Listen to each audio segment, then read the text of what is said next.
De este tipo había que resolver inmensos problemas de ingeniería. Los antiguos constructores egipcios no eran perfectos. Habían fracasos, desastres. Y el hombre que logró resolver todos estos problemas fue el faraón Snefru. Le mostró a Egipto cómo se construyen las pirámides. El faraón Snefru era tan conocido en Antiguo Egipto como, digamos, Napoleón o Alejandro el Grande. Pero debido a un extraño juego del destino es prácticamente desconocido hoy en día. Esto se debe a que las pirámides más visitadas en Gizeh son las de su hijo y nietos. Todo el mundo conoce estas pirámides.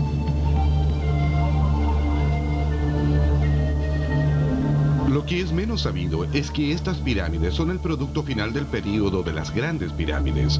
Constituyen el esfuerzo supremo de dedicados artesanos que heredaron sus habilidades de la generación precedente.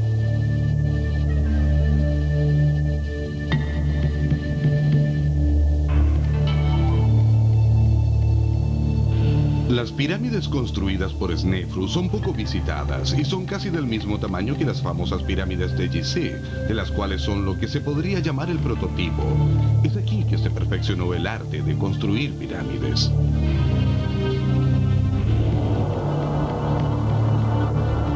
Pero las pirámides nada dicen de Snefru como persona. Para saber cómo era, hay que ir hasta el atestado Museo de El Cairo. Este es mi lugar preferido en el museo. En este lugar se encuentra una significativa porción de historia.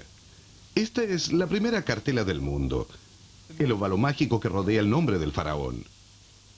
En su interior está escrito el nombre de Snefru. Es el primer faraón del cual tenemos anécdotas personales. Vivió 2000 años antes de Aristóteles y Platón, pero no es solo un mito, es un ser humano. Incluso tenemos indicios de qué aspecto tenía. Este es Snefru en su trono. No es un retrato idealizado. No se trata de un faraón mirando hacia la eternidad. Este es su aspecto real.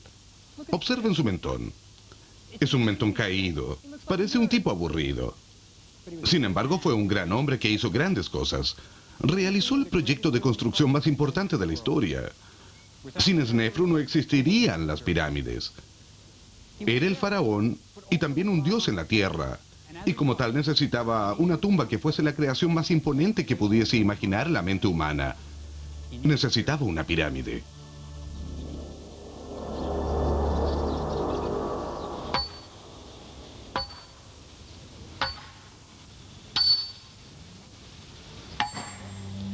Es asombroso que las 6 pirámides más grandes de Egipto fueran construidas en menos de 100 años. Una civilización principalmente agraria, utilizando únicamente herramientas de cobre, pudo cortar, transportar y colocar en posiciones precisas más de 10 millones de bloques de piedra caliza, que en promedio pesaban 2 toneladas cada uno, para construir las pirámides de Meidum, Dashur y Gizeh.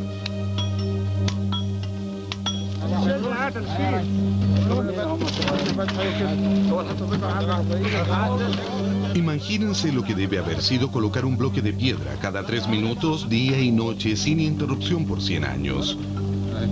Y esto se hizo sin el uso de ruedas, que se habrían hundido en la arena del desierto. Cada bloque fue transportado sobre trineos o rodillos hasta su lugar definitivo en la pirámide.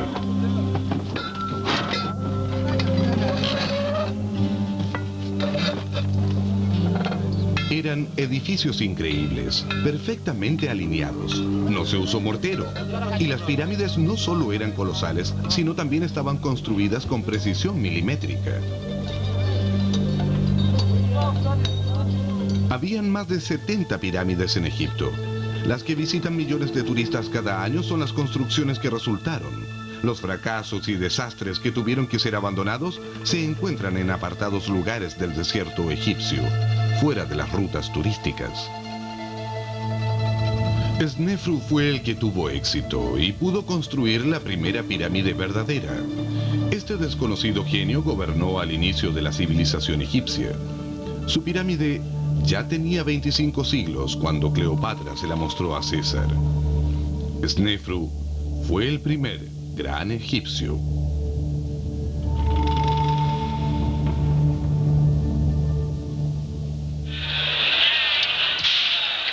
Hollywood se equivocó.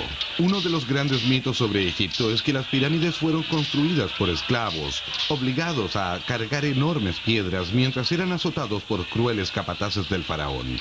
En realidad, las pirámides fueron construidas por obreros libres, lo que hace incluso más increíble lo que logró Snefru, pues tuvo que organizar y pagarle a miles de obreros por decenas de años para construir sus pirámides.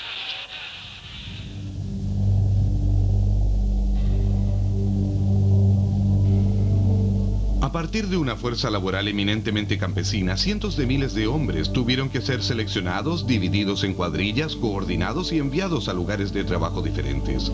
Pero ¿por qué el primer proyecto de construcción de esta envergadura se realizó en Egipto?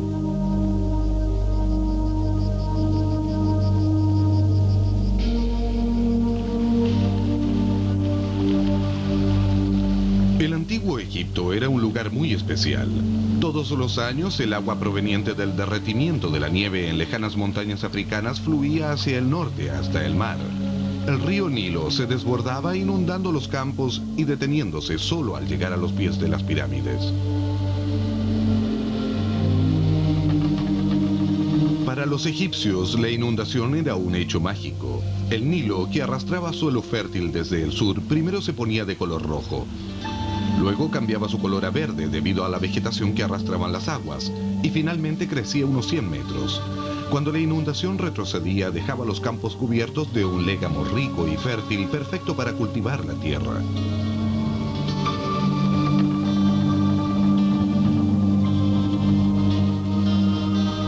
Fue gracias al Nilo que Snefru pudo construir las pirámides. Era únicamente el Nilo el que hacía que el desierto se pusiera verde. Sin él, Egipto sería un desierto desnudo. Los campesinos llevaban el agua del Nilo hasta los sembradíos mediante canales de irrigación y estaban organizados en asociaciones para construir las redes de canales. Estos fueron los primeros proyectos de obras públicas en el mundo. En el fértil valle del río Nilo nació la primera nación.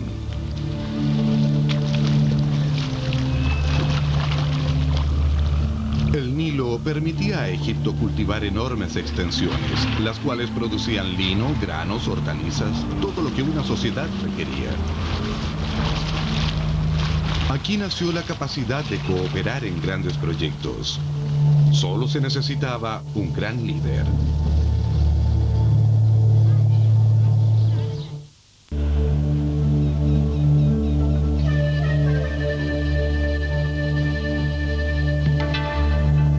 Snefru era ambicioso.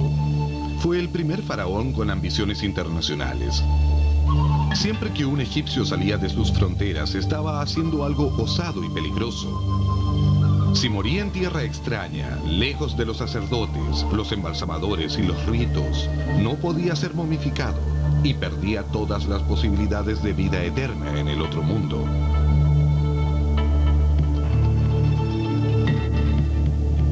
Snefru desafió la tradición. Mandó al ejército en expediciones comerciales hacia el norte, al Líbano, por grandes troncos de cedro, al este, al Sinaí por turquesa y minerales, y al sur, a Nubia por el oro. En el reinado de Snefru, Egipto se convirtió en una potencia internacional considerable.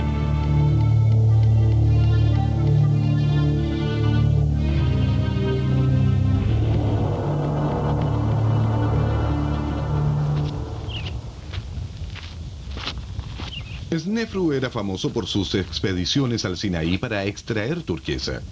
Una empresa de este tipo requería de una gran organización.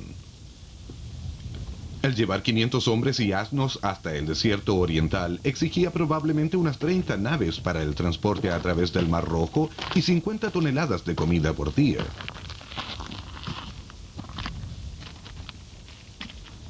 Una vez cruzado el mar, quedaban 5 días de viaje en asno hasta las minas de Wadi Makro.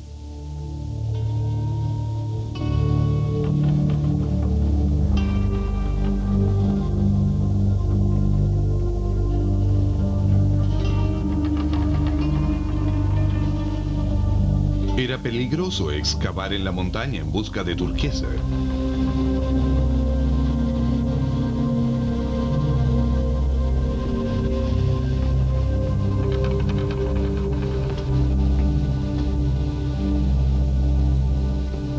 En la cima de un monte había una caverna sagrada en donde los mineros iban a dormir para que en sueños se les revelara la ubicación de la turquesa.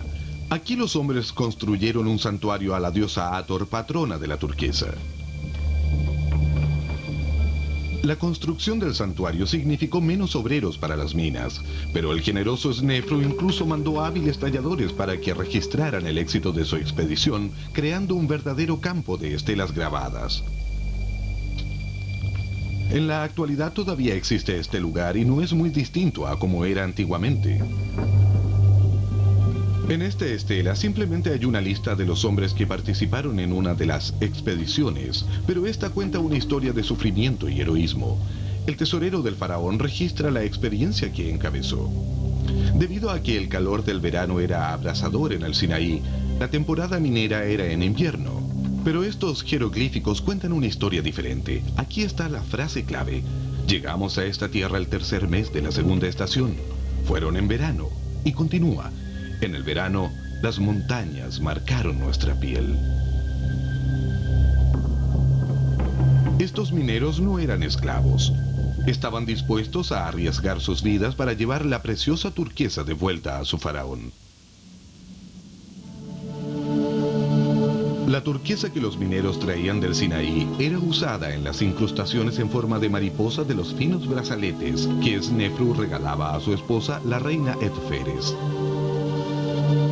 Snefru no era solamente constructor de pirámides y explorador, era un patrono de las artes. En sus talleres reales se produjeron extraordinarias obras maestras de escultura, pintura, joyería y mobiliario. Fue una época asombrosa.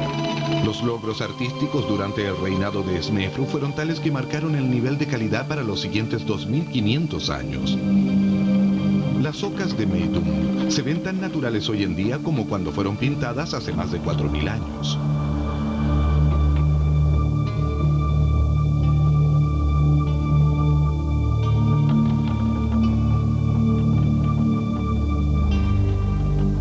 Las estatuas de los hijos de Snefru son los primeros retratos en piedra y jamás han sido superados.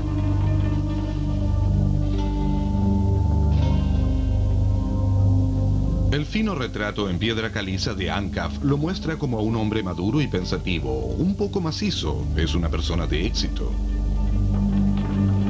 El hermano de Ankaf, Emiunu, tiene verdaderos rollos de gordura, él es realmente próspero.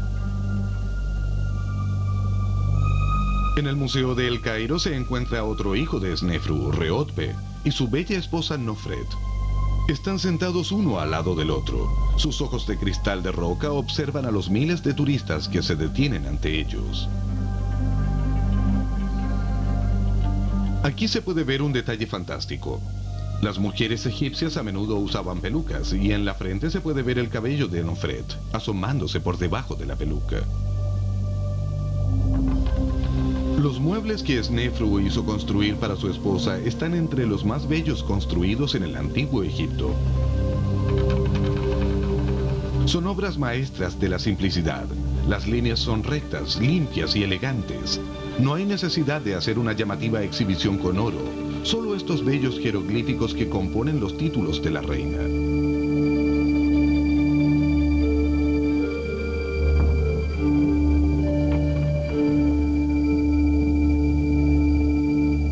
Todos los tesoros de la reina, incluyendo su bello tálamo, fueron colocados en su tumba para usarlos en el otro mundo.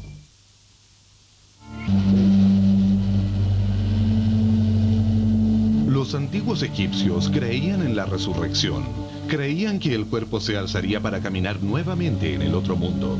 Por este motivo practicaban la momificación, un complejo ritual religioso para preservar el cuerpo que demoraba 70 días.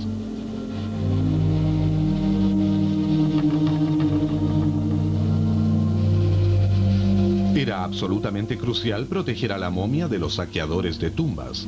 Si un ladrón entraba a la tumba y destruía la momia, la persona fallecida no tendría vida en el otro mundo. Las posibilidades de lograr la inmortalidad se perdían sin un cuerpo intacto, y esta era la peor catástrofe que le podía ocurrir a un antiguo egipcio. Una vez que la momia era preservada, se construía una elaborada tumba para protegerla para la eternidad. Estas primeras tumbas se llamaban mastabas.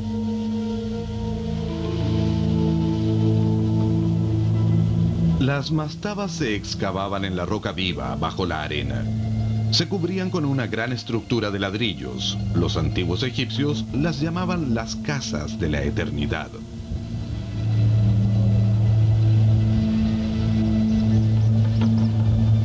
Esta mastaba fue una de las más grandes jamás construida.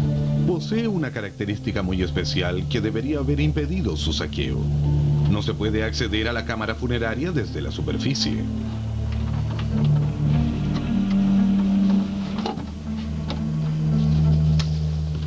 Bajaré a la mastaba de la única manera posible, usando la entrada de los ladrones que cavaron una galería a través de los ladrillos y la roca hasta la entrada de la cámara funeraria.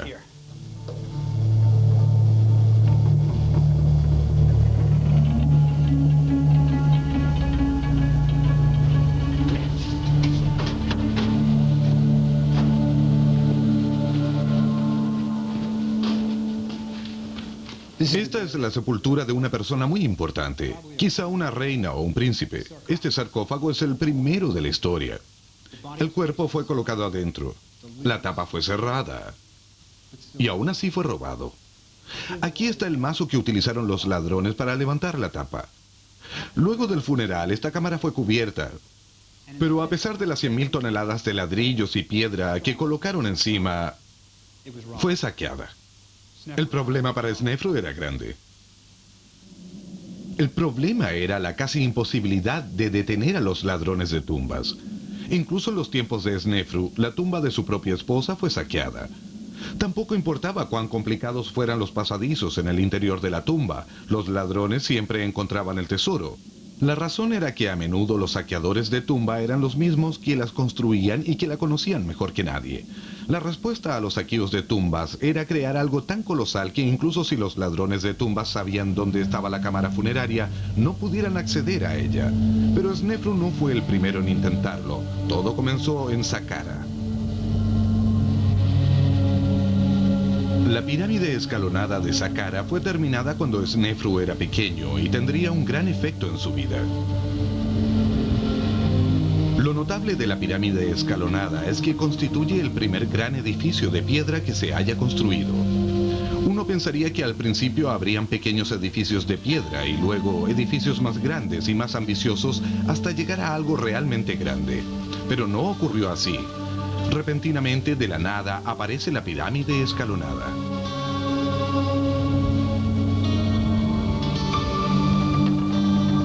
Varios indicios revelan que los egipcios estaban apenas empezando a trabajar la piedra. Los albañiles se limitaban a copiar las columnas y muros de palacios ya existentes, construidos de atados de papiros y ladrillos de adobe. Debido a que eran fielmente copiados en piedra, maravillosos detalles arquitectónicos quedaban inutilizables. Puertas que no se podían abrir o cerrar, esteras de junco que no podían ser bajadas. Aquí fue donde se inició la construcción en piedra. 2000 años después que se construyera la pirámide escalonada, los griegos decían con orgullo que habían aprendido a construir en piedra de los egipcios. La pirámide escalonada fue diseñada para el faraón Zoser. Su arquitecto quería crear una sepultura grandiosa para su rey. Proyectó una gran mastaba y colocó encima mastabas sucesivamente más pequeñas, como una gran torta de matrimonio.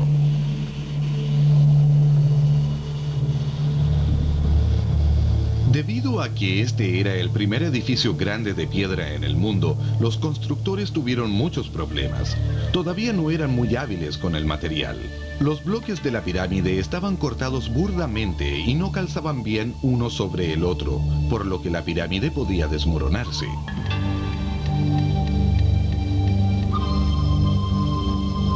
El arquitecto resolvió el problema inclinando los muros hacia adentro. Así la pirámide quedaba prácticamente reclinada sobre sí misma, impidiendo que la inestable masa se desmoronara. Cuando se terminó, la pirámide escalonada fue la construcción más impresionante que el mundo hubiese visto. Probablemente 10 veces más alta que cualquier otro edificio. Miles de obreros se demoraron casi 2 décadas en terminarla, y debe haber sido el orgullo de todo Egipto.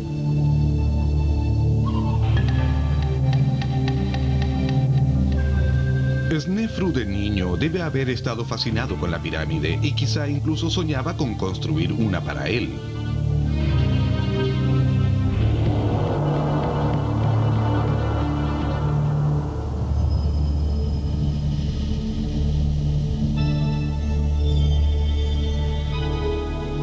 Cuando Snefru se convirtió en faraón, tuvo la oportunidad de construir su propia pirámide en Meidum.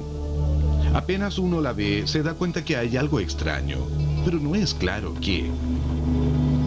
El monumento, más que una pirámide, parece una siniestra torre. Al explorar el lugar, surge un sinnúmero de preguntas.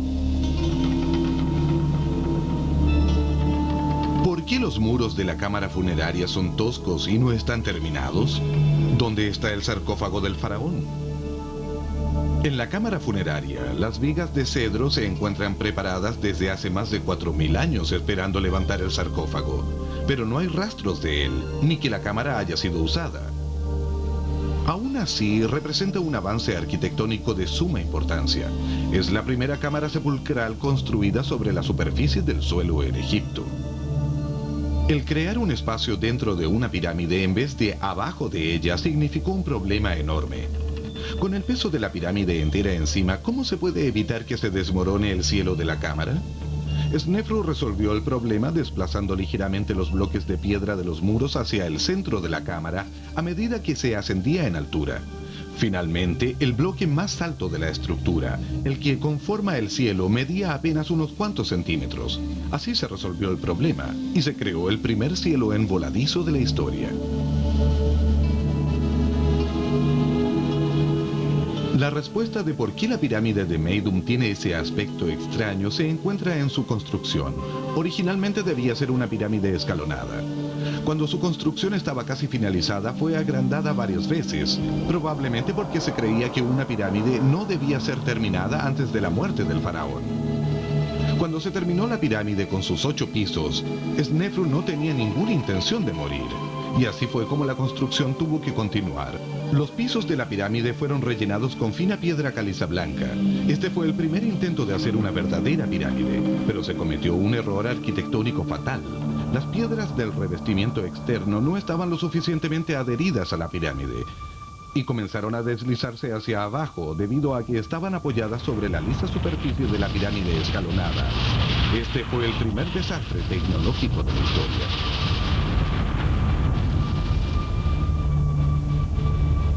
Por este motivo, la pirámide tiene un aspecto extraño hoy en día. Las generaciones posteriores utilizaron los bloques sueltos, dejando solo el núcleo escalonado interior. Hoy en día lo que se ve es el resultado de 5000 años de vandalismo. Snefru tuvo que abandonar su pirámide. Es por este motivo que nunca fueron grabadas las estelas de piedra del pequeño templo ubicado en la base de la pirámide.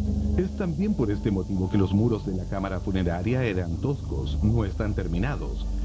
Y es por esto que las antiguas vigas de cedro no levantaron el sarcófago del faraón para colocarlo en su lugar de descanso definitivo. De hecho, sabemos que la pirámide perteneció al faraón Snefru solo debido a unas inscripciones hechas 1000 años después de su construcción. El escriba Ankh-Keperkaresenet visitó la pirámide y escribió en la capilla: Vine a visitar el bello templo del rey Snefru. Es como si el cielo estuviera en su interior con el sol brillando. Que llueva mirra fresca, que llueva incienso sobre el techo del templo del rey Snefru. Pueden imaginarse lo que habrá sido para el arquitecto, uno de los hijos de Snefru, ir hasta el faraón para decir que el trabajo de los últimos 20 años estaba en ruinas y que su tumba no podía ser utilizada. Esto revela la personalidad de Snefru. En vez de enfurecerse y renunciar a la empresa, sencillamente ordenó que se abandonara la obra de Meidum y que se ubicara un nuevo sitio para la construcción de su tumba.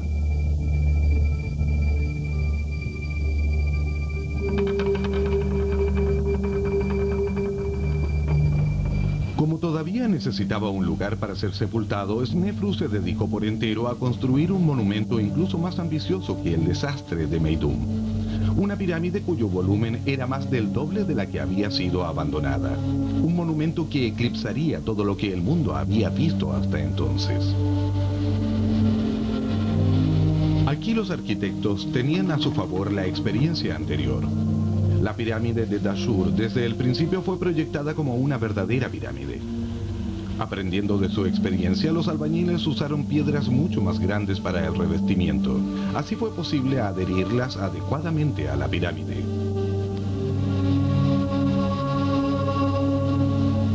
También inclinaron los bloques hacia adentro, hacia el centro de la pirámide.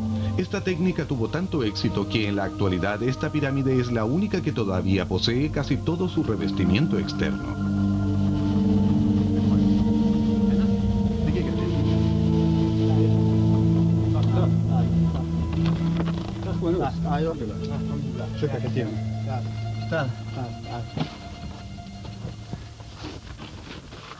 Aquí hay algo interesante.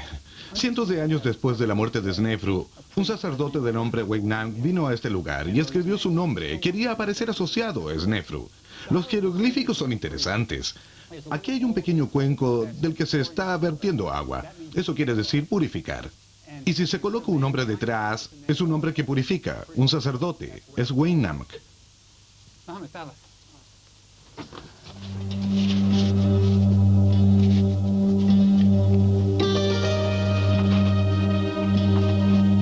Desde la entrada hay que bajar un largo trecho hasta el centro de la pirámide, más de 70 metros. Es una de las galerías descendentes más largas y difíciles de todas las pirámides. Los finalmente pulidos bloques de los muros son lisos y sorprendentemente fríos al tocarlos. En la galería todavía se puede ver el riel del ferrocarril que usaron los excavadores en los años 50 cuando extrajeron los escombros de la cámara funeraria de Snefru. El sarcófago debía ser bajado por esta galería hasta el centro de la pirámide.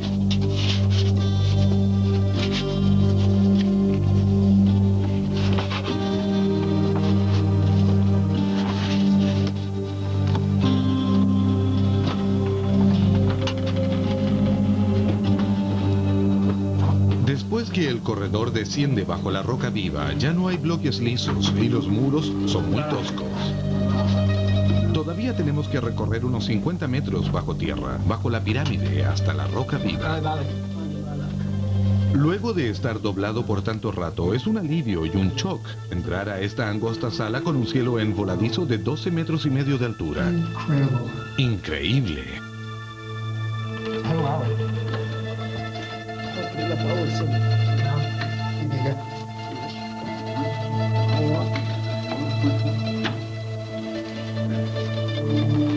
Y esta ni siquiera es una de las cámaras funerarias, es solo un vestíbulo, como si Snefru estuviese diciendo bienvenidos. Para llegar hasta la cámara funeraria hay que subir por una precaria escalera de cuerda.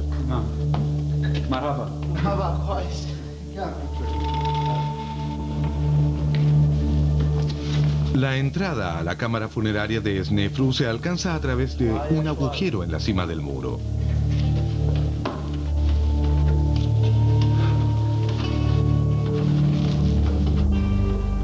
Para eso está esta pesada escalera.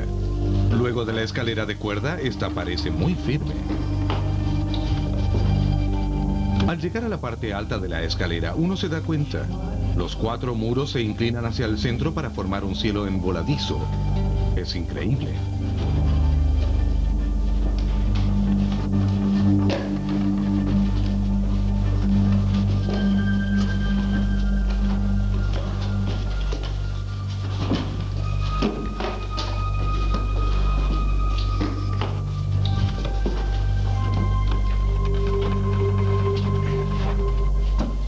Caminando encogidos por el angosto túnel excavado por antiguos ladrones, finalmente damos con la galería por la que habrían llevado la momia de Snefru hacia la cámara funeraria.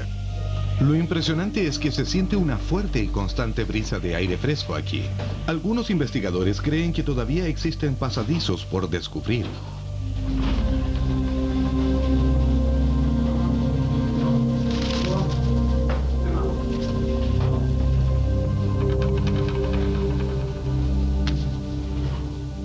Y finalmente, la cámara funeraria. Lo notable de Snefru es que no renunciara a construirse otra tumba luego del desastre de Meidum. Y cuando se terminó de construir, era la sala más grande en todo el mundo. Tiene una altura de 17 metros. 17 metros y cielo envoladizo. La inclinación de los muros hacia el centro llega hasta la cima. Pero había un problema. Los muros empezaron a desplomarse bajo el enorme peso de la pirámide que estaba encima. Aquí abajo hay vigas de cedro de 4000 años. Las tuvieron que poner cuando los muros empezaron a desplomarse. Los muros empezaron a agrietarse, desplazándose hacia el centro. Para asegurarse que no se viniera abajo toda la estructura, trajeron las vigas para sostenerla. Originalmente, la pirámide de Dashur debía ser una pirámide verdadera. Pero cuando apareció el problema de la cámara funeraria, los arquitectos de Snefru decidieron terminarla, reduciendo el ángulo de inclinación de 54 grados a 43. Y por este motivo se conoce como la pirámide de perfil quebrado. Esto redujo la cantidad de piedras necesarias para terminarla y disminuyó el peso sobre las cámaras en el interior. A pesar de esto, la pirámide aún era demasiado inestable para sepultar la momia de Snefru. Snefru había construido los 2 edificios más grandes de la historia del mundo, y ninguno de los 2 podían ser utilizados. Increíblemente no renunció a su empresa. Pero el faraón estaba envejeciendo, le quedaba poco tiempo. Tenía que construir una pirámide que pudiera ser utilizada para su descanso final. La pirámide de perfil quebrado debe haber despertado un sentido de orgullo en los egipcios. En vez de abandonar el lugar, como había sucedido con Meidum, Snefru construyó su última pirámide a 1,5 kilómetros de distancia. Hoy en día, cuando le llega el sol, parece de color rojo. Todo indica que fue un éxito completo. La cámara funeraria es estable y es la primera pirámide verdadera en la historia.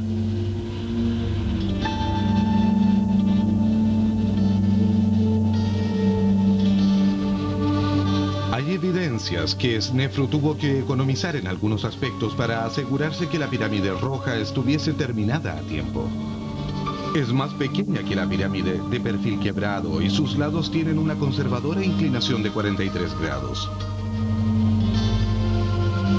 En la pirámide roja, Snefru finalmente había resuelto sus problemas de ingeniería. Aquí fue colocada su momia para el descanso final.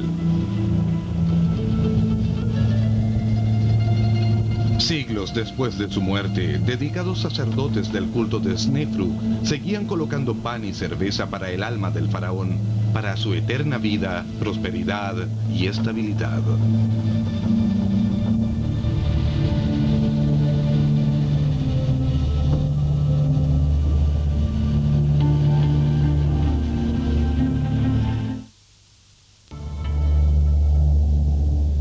Snefru y su familia eran un grupo muy unido.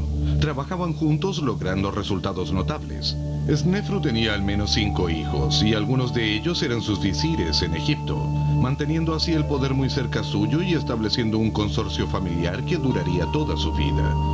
Fuera del cargo de visir, varios hijos de Snefru fueron arquitectos. Uno de los más famosos era Ankaf, el arquitecto de la segunda pirámide más grande en la llanura de Gizeh. El hermano de Ankaf, Emiunu, fue visir de otro hermano, el faraón Keops. Emiunu probablemente fue el arquitecto de la Gran Pirámide. Ranofer, uno de los hijos que no entró en el negocio de la construcción de pirámides, únicamente fue gran sacerdote y general del ejército. Fue el fracaso de la familia. Esta fue una familia asombrosa que logró resultados asombrosos. El efecto que tuvo sobre los hijos el tener un padre obsesionado en construir pirámides es claro. Podemos imaginar a los hijos acompañando a su padre primero a supervisar la construcción de la pirámide de Meidum, luego la pirámide del perfil quebrado y finalmente la pirámide roja. La pasión del padre fue claramente heredada por los hijos. Lejos el hijo más famoso de Snefru fue Keops, su sucesor, y que hoy es recordado como el faraón que construyera la Gran Pirámide, una de las 7 maravillas del mundo.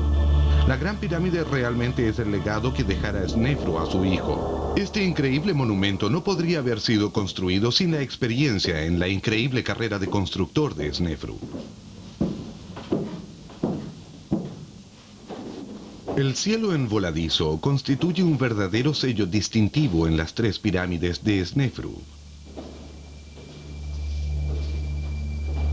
Esta ingeniosa solución para distribuir el peso de los bloques de piedra sobre la cámara funeraria es lo que hizo que las pirámides fuesen posibles. Desde el tímido inicio en Meidum hasta los espectaculares cielos de las pirámides de Dashur, faltaba solo un pequeño paso hasta su máxima expresión, aquí, en la gran galería de la pirámide de Keops.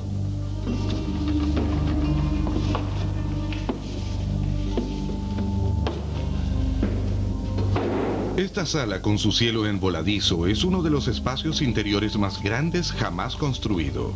Sus 47 metros de luz hacen que la galería parezca incluso más alta que los 8,5 metros de altura que tiene. En la cámara funeraria, Keops opacó a su padre y escondió de la vista su original solución al problema de proteger el techo del enorme peso sobre él. Las losas de granito que forman el cielo no podrían haber soportado la pirámide sin distribuir el peso de alguna manera. Para conocer la solución de Keops, hay que subir hasta un agujero en la cima de la gran galería.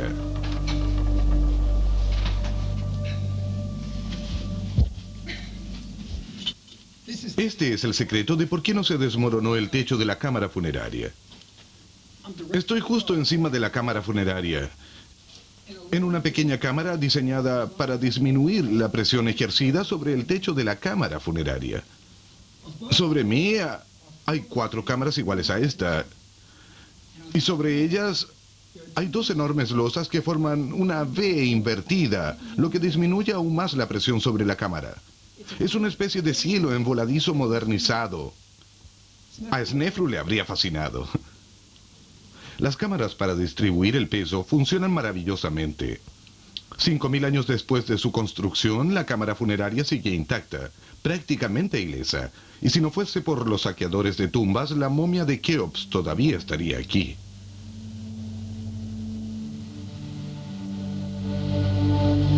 Snefru no solo facilitó el camino para que su hijo Keops construyera la pirámide más grande del mundo. El interés de Snefru de llevar a cabo intercambios comerciales con tierras extranjeras permitió que Keops pudiese llevar consigo al otro mundo una cosa muy importante.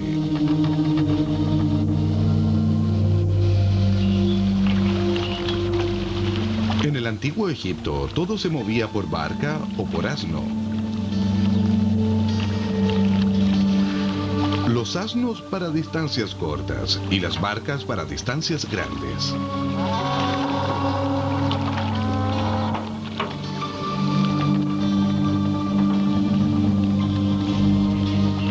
En 1954 se descubrió una barca enterrada junto a la Gran Pirámide. Medía 44 metros de largo y fue construida por Keops a partir de maderas que trajera su padre Snefru desde el Líbano.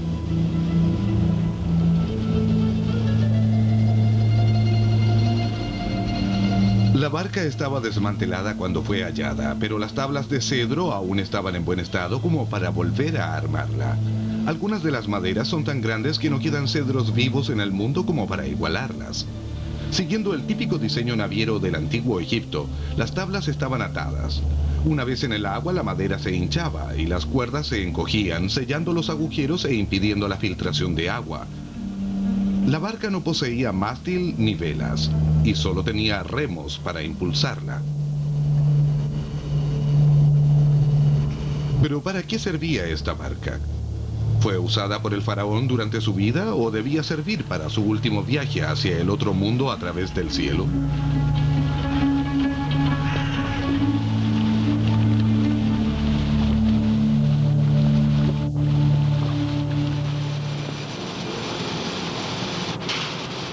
Para resolver este misterio, hice fabricar un modelo de 2 metros con las medidas exactas de la barca hallada en la pirámide para probarla en una piscina en el Instituto Webb de Arquitectura Naval en Long Island. Es impresionante cómo se desliza por el agua, prácticamente sin dejar estela. Resistencia +1, 3, 9, 6, 3. Como en la barca no había rastros de mástil o velas, al principio pensé que era impulsada por los remos. Pero las pruebas que se hicieron con el computador mostraban que los remos de la barca no podrían haber generado la suficiente fuerza como para impulsarla. De hecho, los remos parecían haber actuado de quilla como en un yate moderno para dar estabilidad y dirección. ¿Cómo se movía la barca si no era mediante remos o velas? Ahora, sin inclinación, sin desvío. Prueba número 40. Vamos. Muy bien.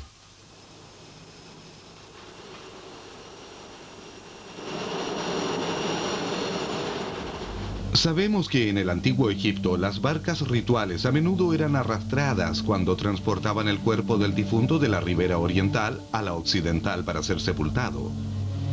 Muy bien puede haber sido que la barca de cedro de 4000 años de antigüedad haya transportado el cuerpo del hijo de Snefru hasta la ribera occidental para ser sepultado en la Gran Pirámide.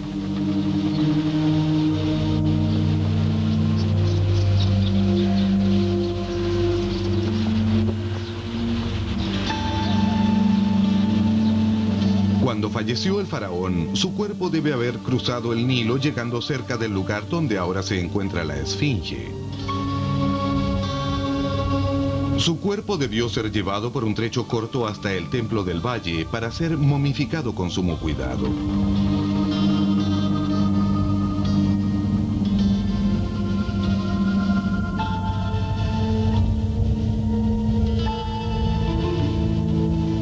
Exactamente 70 días después de fallecer, su momia debe haber sido llevada por la avenida monumental que lleva hasta su pirámide. El cuerpo, acompañado por sacerdotes cantando los antiguos rituales, debe haber sido bajado hasta el interior del monumento más asombroso que la humanidad había creado.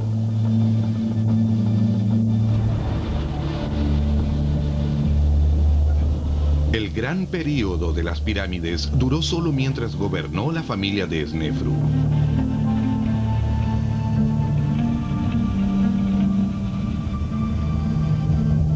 Su hijo construyó la Gran Pirámide, su nieto la segunda pirámide más grande que se haya construido justo al lado.